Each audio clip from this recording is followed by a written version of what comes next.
Assalamualaikum warahmatullahi wabarakatuh.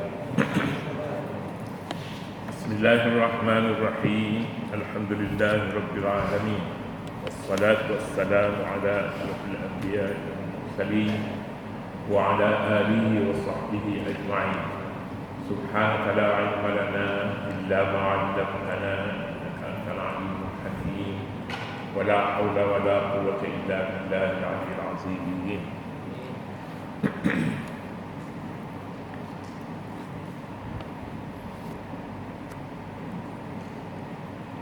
Sila buka kitab di muka surat 336.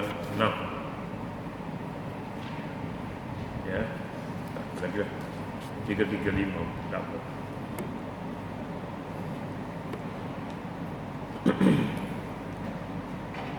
Semalam kita berbicara mengikuti firman Allah dalam muka surat 335, iaitu ayat 208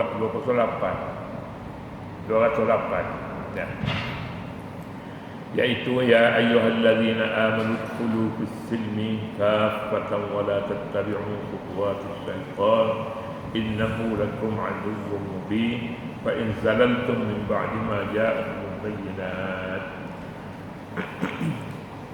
Kita disuruh supaya masuk Islam semua sekali, seluruh tubuh badan, kaki tangan dari atas ke bawah, ke kiri ke kanan, semuanya ini kita masuk Islam. Jangan kita masuk Islam sebelah kaki, jangan masuk Islam ni sebelah tangan, tangan sebelah lagi di luar, entah apa dibuatnya di luar. Jadi kalau Islam semuanya masuk Islam, rumahnya juga mestinya Islam, jirannya juga seharusnya Islam, tidak mengganggunya, dan seluruh persekitarannya Islam. Di dalam rumahnya Islam bukan saja dia sebagai seorang Muslim, tetapi juga barang-barang yang ada di dalam rumahnya semuanya Muslim. Itulah dia maksud udkhulu fis-silmi kaffatan, masuklah dalam Islam seluruhnya. Keluarganya Islam, tidurnya Islam, dalam biliknya Islam, barang-barang yang ada di dalam rumahnya semuanya Islam belaka. Jadi itulah dia ayat menyatakan rumah seorang Muslim diduduki oleh seorang Muslim. Selalunya begitu. Rumah seorang Muslim diduduki oleh orang bukan Islam, tidak berapa baik. Bukannya tidak suka bergaul, tidak, tetapi pergaulan perlulah dengan yang seumpama dengannya. At-tuyuru ala asbahiha taqa. Burung-burung ni dia hinggap pada kawan-kawan dia. Burung merpati sama merpati, tetapi burung merpati tidak boleh berkira, tak boleh berkawan dengan burung urap, burung gagak. Walaupun hitam sama hitam, tetapi perangai gagak lain daripada perangai burung merpati. Demikian juga seorang Muslim, apabila dirinya seorang Muslim, kita katakan dalam rumahnya juga Islam, ada Quran, ada hadis, ada TV untuk melihat, bukan untuk melihat pergaulan lucah, tetapi untuk melihat tafsiran Al-Quran, melihat ceramah agama, mendengar berita, itu saja dibolehkan. Tetapi kalau program bukan Islam dan boleh mencemarkan kedudukan Islam seorang itu sebagai penghuni dalam rumah, sangat tidak baik kalaulah dalam rumahnya itu, di dinding-dinding rumahnya digantung gambar-gambar lucah. Ini amat tidak sesuai. Ataupun gambar-gambar zaman dulu, zaman muda-muda dulu, cantiklah, handsome orangnya. Tidaklah baik sebenarnya, kecuali kita tukarkan semuanya itu dengan gambar-gambar yang menasabah. Ataupun tiada gambar pun tak apa, yang adanya ayat kursi, adanya Allah Muhammad, yang adanya selawat, yang ada padanya tasbih, tahmid. Sudah. Jadi inilah dia rumah seorang Muslim. Jadi bila rumah seorang Muslim begitu, keluarganya juga Islam, keluarganya juga Muslim, pakaiannya Muslim, Buku-buku yang ada dalam rumahnya buku Islam, buku yang tidak buku-buku lucah, tidak buku yang penuh dengan gambar-gambar. Tak adalah begitu. Ini rumah seorang Muslim, sepatutnya begitu. Sepatutnya begitu. Jika begitu keadaannya, kita masuk dalam sebuah rumah yang kita tidak kenal orangnya, tapi kita kenal daripada bahan-bahan yang ada dalam rumahnya. Kita tidak kenal anak-anaknya, isterinya, tak kenal, tapi kita kenal. Itulah dia orangnya Muslim, anak-anaknya Muslim, keluarganya Muslim, isterinya Muslim, buku-buku yang dibacanya buku-buku agama Islam. Seharusnya begitu. Jika tidak begitu keadaannya, maka namanya sengit. Namanya orang ini berjalan tidak begitu tak aman, perjalanannya tidak aman. Orang yang aman ini masuk sebuah rumah Islam, dia tidak akan tersepak barang-barang yang bukan Islam. Tak ada. Gitu. Kalau kita boleh fikir dalam rumahnya ini penuh dengan barang-barang yang lucah umpamanya, maka Islamnya boleh dipertikaikan. Boleh dipertikaikan lagi. Berdosa kalau kita simpan barang-barang itu, berdosa. Tetapi kalau kita simpan, kita kemaskan, letak dalam tempat-tempat yang tersembunyi, tidak terbuka, maka itu lain ceritanya. Ini lain ceritanya, adalah hikmah lain. Itulah barangkali namanya kenangan. Gambar-gambar yang penuh dalam album yang lucah-lucah itu disimpan yang baik-baik, namanya untuk kenangan. Dalam istilah Islam ada juga disebutnya zalal. Zalal ini rebah, jatuh. Seorang yang Muslim berada dalam sebuah rumahnya tidak ada barang-barang yang berbahaya. Tak adalah barang yang akan terpijak duri, kaca dan sebagainya. Tak ada racun dalam rumahnya. Mengapa? Sebab dia seorang Islam. Barang-barang yang ada di dalamnya semuanya selamat. Kita akan jatuh. Jadi kalau masuk dalam rumah ini, tersepak duri, jatuh dalam lubang, macam-macam lagi perkara yang bahaya, boleh dipersoalkan dari sudut keselamatan. Keselamatan di dunia sama juga dengan keselamatan di akhirat. Semuanya tujuannya disebut zalal. Zalal artinya lubang, zalal artinya jatuh, zalal artinya gelincir kaki. Itu namanya zalal. Zallatul qadamain, gelincir dua tapak kaki dulu gelincir, sampai jatuh badan, sakit lutut. Oh, ini semuanya ini zalal namanya. Zallatul qadamain artinya gelincir dua tapak kaki. Jatuhlah orang ini. Bila jatuh berbahaya. Kita pergi fa in zalaltum min ba'di ma ja'atkumul bayyinat, ayat 209. Fa in zalaltum, jika kamu tergelincir sesudah datang kepada kamu bukti-bukti yang nyata. Bukti yang nyata apa? Bukti yang nyata bahawa barang itu boleh gelincir, boleh jatuh, itu semiliki, itu benda-benda yang boleh membawa kepada gelincir kaki kita. Kalau ada begitu, fa'lamu anna Allah syadid, anna Allah azizun hakim, maka ketahuilah bahawasanya Allah maha perkasa dan maha bijaksana. Ya, ayat Al-Quranul Karim merupakan ayat-ayat yang mendidik jiwa manusia. Jika di dalam dunia ini ada namanya zalal, gelincir, kaki ke kanan, tangan, tak kira lah, gelincir juga bumi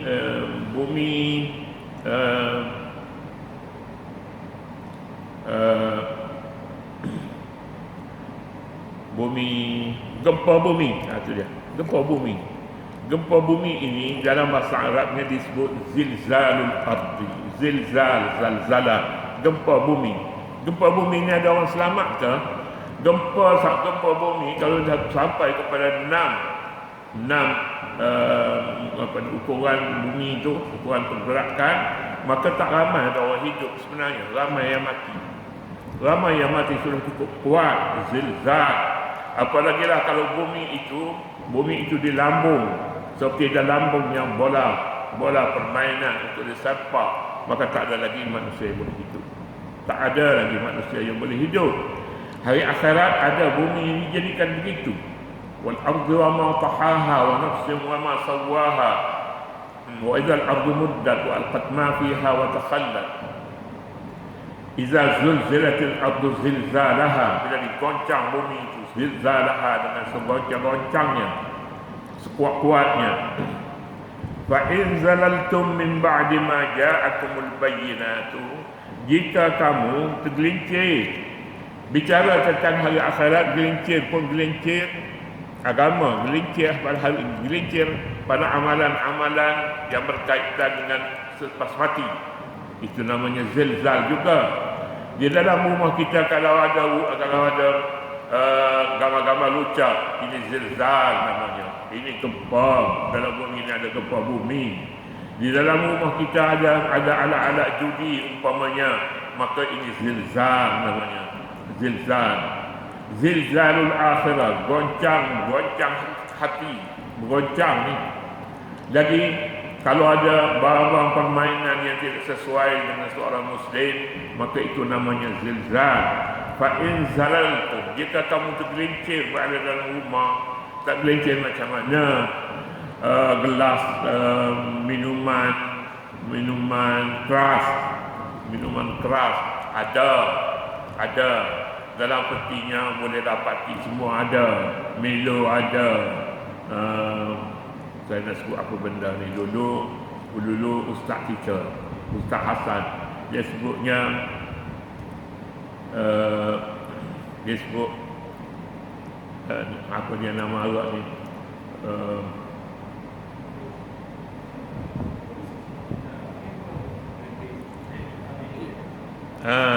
Wendy, bukan ada dua dia sebut, tak ingat dah, dulu ingat. Tak sakit ni banyak kataan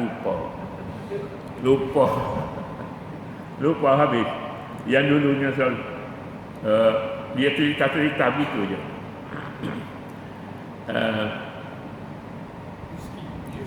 Whisky brandy, terima kasih. Dulu Ustaz Hasan dia sebut dalam ceramah dia, dalam khutbah dia, mestinya disebut whisky brandy. Saya pun pada ketika itu, oh ustaz ni dia biasa macam ni. Lepas tu berjumpa dengan saya, dia kata, Ana tak tahu nama lain. Ana tahu whisky brandy. Dia pun whisky brandy. Botol pun tak pernah. Sedap cakap tu. Dia jadi perkataan itu hidup padanya. Jadi kalau barang-barang yang ada dalam peti kita, maka bermaknanya orang yang minum itu sebenarnya tidak masuk Islam semua sekali. Gelas-gelas dia, barang-barang dalam peti ais dia tak masuk Islam lagi. Kalau masuk Islam, dia tukar kepada air mineral water. Jadi sekarang kita sebagai seorang Muslim, tarik Islam semua sekali. Makanan kita, minuman kita, kuih kita, sayur kita, semua sekali masuk Islam. Baju, pakaian kita semuanya Islam.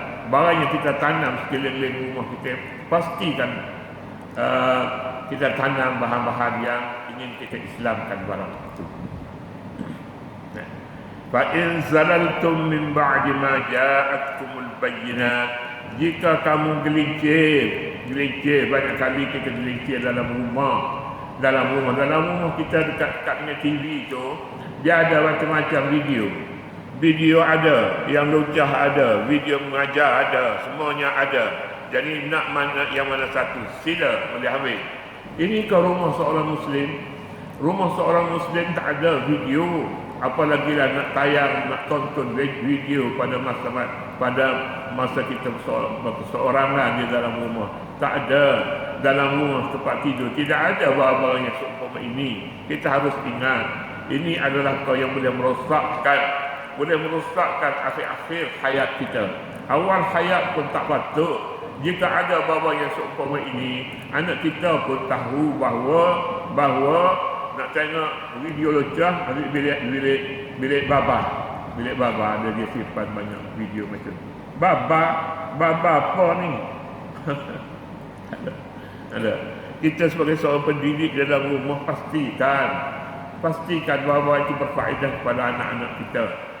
Saya pun duduk di sini berjiran dengan satu orang, anak dia tu kawan anak saya. Di tengah-tengah hari dia kata nak tengok video. Dia tawarkan anak saya.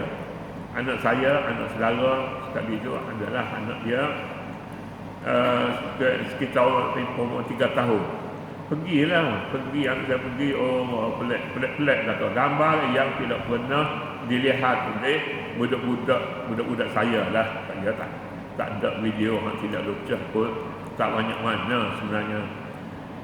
Tak banyak kalau ada pun.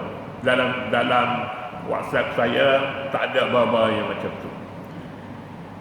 Fa'in zalaltum, jika kamu tergelincir juga, jaga-jaga dalam rumah pun, jatuh tunggal dalam rumah. Kalau jatuh dalam rumah ni besar bahayanya. Maknanya dosa dalam rumah. Zalaltum. Ini zalal ni menggegar, bukan gegaran bumi, bukan gegaran di dunia, tapi gegaran dalam agama. Gegaran dalam agama. Kalau kamu digegarkan oleh sesuatu dalam rumah, min ba'di ma ja'atkumul bayyinat, sepadatan kepada kamu bayyinat bukti-bukti yang nyata, bayyinat daripada hadis, bayyinat daripada Quran. Bayyinat maknanya keterangan yang nyata.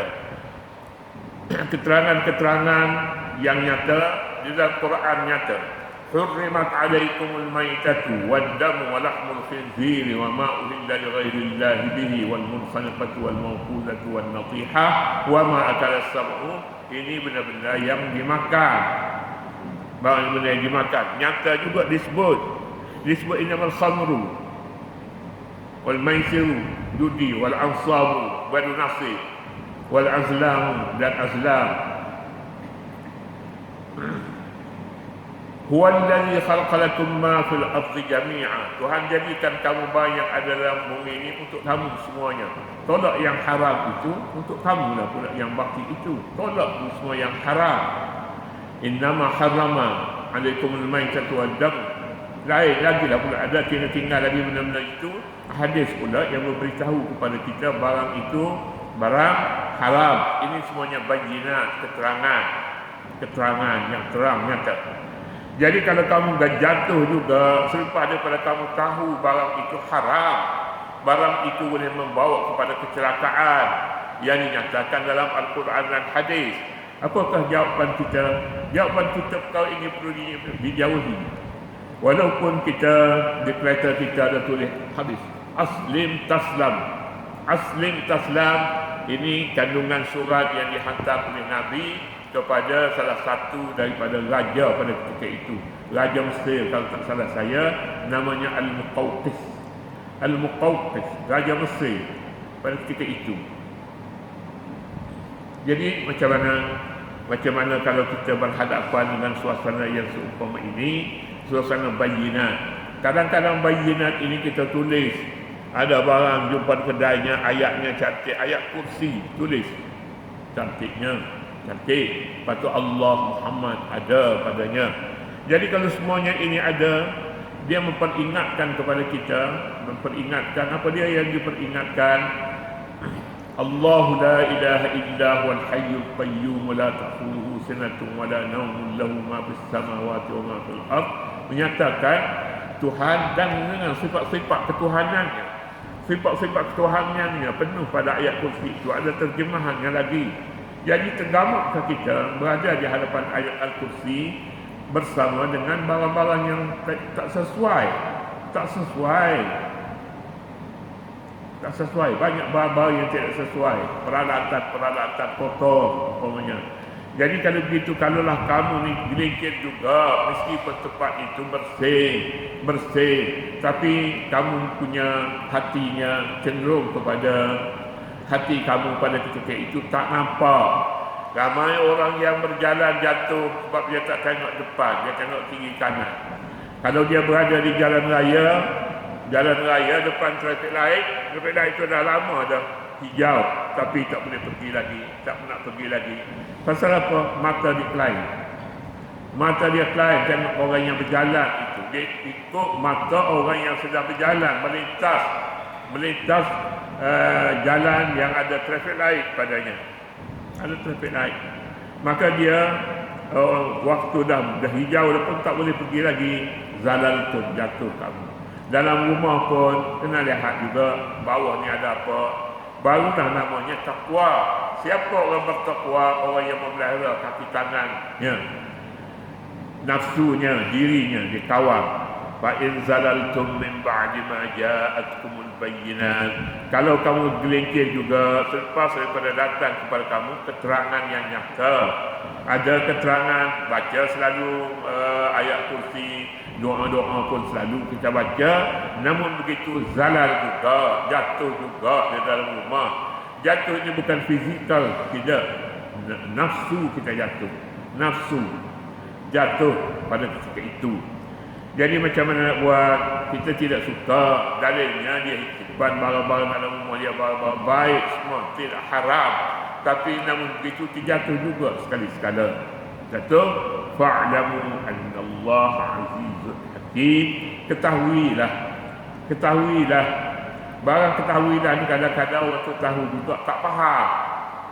Jadi langkah yang pertama untuk kembali kepada kebenaran ini hendaklah berilmu. Baca bukan saja kita gantungkan ayat kursi, tapi baca dengan maknanya, dengan kefahaman yang bersih. Fa'lamu, ketahuilah, annallaha azizun hakim. Allah, bahwasanya Allah Maha Perkasa. Maha Perkasa ini dia perkasa namanya apabila dia boleh selamat dalam hal kecemasan, itu perkasa betul. Tapi kalau hal yang memerlukan kepada keselamatan, pertolongan, dia tak boleh tolong. Tak ada perkasa ni. Tak ada perkasa. Yang perkasa ni ketika cemas, itulah dia orangnya yang boleh menyelamatkan. Ini bomba ni, dia boleh menyelamatkan kebakaran boleh, segala perkara-perkara yang bahaya pada binatang, pada lubang sebagainya. Semua sekali daripada perkara bahaya adalah kebakarannya. Maka ini azizun hakim. Allah aziz, maha perkasa. Bukan hanya setakat itu saja, hakimun lagi pula maha bijaksana. Kalau perkasa tapi tak bijak, macam mana? Oh, tak cukup ni. Bijak tapi tak perkasa. Dia bijak seorang-seorang rumahnya, tak perkasa, dia penakut. Penakut mestinya penakut, bijak tidak. Ini terpuji. Tapi kalau bijak penakut, tidak terpuji orang itu. Nama Allah digandingkan dengan aziz, dengan hakim. Fa'lamu annallaha hakimun saja mesti dikatakan. Tak cukup. Bijak tapi tidak perkasa. Perkasa ni kuat. Kalau azizun saja, fa'lamu annallaha aziz, tak cukup juga. Tak cukup dia perkasa tapi hakim. Tidak hakim ni tak cerdik lah. Kalau kita kata bodoh tu, bodoh ni biasanya Tuhan dia cakap bodoh. Dia cakap bodoh ni kepada orang tak pada guna harta. Ni orang yang ni semuanya ni pada guna harta. Dia buat beli habis. Macam-macam ada tu. Ya, itu orang yang cerdik. Tapi kalau harta, wala tu'tus sufaha'a amwalakum allati ja'alallahu lakum qiyama warzuquhum fiha waqsuhum hingga seterusnya. Wala tu'tus sufaha'a amwalakum, jangan kamu beri kepada orang bodoh harta kamu. Kamu ada harta, kamu nak beri kepada siapa? Nak beri, nak sedekah, nak infak, jangan beri kepada orang bodoh. Orang bodoh tak boleh. Dan as-sufaha jawab kepada safih. Fa'lamu annallaha azizun hakim. Ketahuilah bahawa Allah Maha Perkasa lagi Maha Bijaksana. Jadi ini secara tak langsung dia mendidik jiwa seorang itu. Jika hati kita ini berdosa, tapi kita tahu Allah boleh mengampunkan dosa kita, mengapa kita berat nak mohon keampunan daripada orang yang daripada Allah yang Maha Perkasa dan yang Maha Bijaksana? Kita akan mohon kepadanya jika kita berdosa. Tapi jika kita berdosa, kita buat talqi je, buat talqi tahu dah kalau nasihat pun aku tahu dah. Jadi ini orang yang berlapis-lapis, murakkabnya berlapis-lapis dia punya kesalahan itu, kesalahan berlapis-lapis. Ada kadang-kadang dari tangkap keluar masuk gate. Ini yang sudah tidak bermakna lagi segala peringatan. Di sini peringatan Allah, fa'lam, hendaklah kamu tahu. Kalaulah ada keterangan-keterangan yang sedang kamu baca, dosa halal, haram, kamu tahu semuanya, fa'lamu. Kalaulah kamu tahu, kamu baca, fa'lamu, hendaklah kamu berilmu. Ilmu ini orang yang berilmu. Siapa orang yang berilmu? Kita lihat di dunia ini orang pakai orang yang berilmu itu dia banyak menulis, banyak mengarang, maka dia berilmu lah. Dalam Islam tidak. Berilmu ini orang yang tahu dan beramal dengan ilmunya, maka itu fa'lamu. Fa'lamu, maka tingkatkan ilmu kamu. Innallaha azizun hakim. Allah Maha Kuasa dan Maha Bijaksana.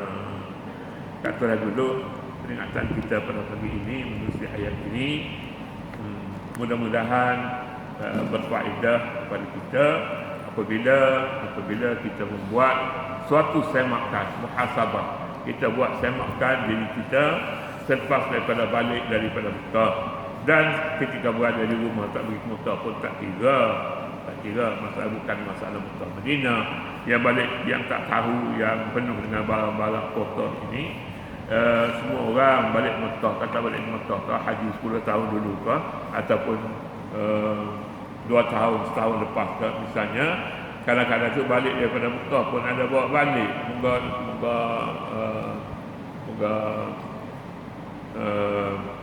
tokong untuk budak-budak kali ini. Ialah untuk budak-budak pun yang salah-salah dah. Wallahu subhanahu wa ta'ala a'lam. A'udzubillahi minasyaitonir rajim. Bismillahirrahmanirrahim. Rabbana ighfir lana dzunubana wa liwalidina wa limashayikhina wa li jami'il muslimin wal muslimat wal mu'minina wal mu'minat al-ahya'i minhum wal amwat. Allahumma ighfir lana wa israfana fi amrina wa sabbit aqdamana wa ansurna 'alal kafirin. Wa sallallahu 'ala an-nabiyil ummi wa 'ala alihi wa sahbihi wa sallam. Walhamdulillahi rabbil alamin.